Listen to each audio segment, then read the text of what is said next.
High বন্ধুরা, সবাই কেমন আছেন? প্রতিনিধির মনে চলে আসলাম আজ লাইভে। যে যেখান তিনি দেখছেন অনেক সুন্দর পরিবেশ, চোখ জোড়ানোর মতো। দেখুন দুই ধারে গাছ, আর সেই নাম করা তাল গাছ। সবাই একটু দেখবেন। গাছ দেখলে চোখ জড়িয়ে যায়।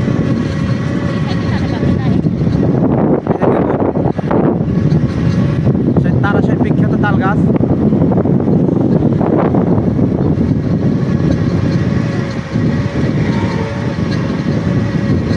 সবাই ভিডিওটা ভালো লাগলে লাইক কমেন্ট শেয়ার করবেন, আর সবাই পাশে থাকবেন।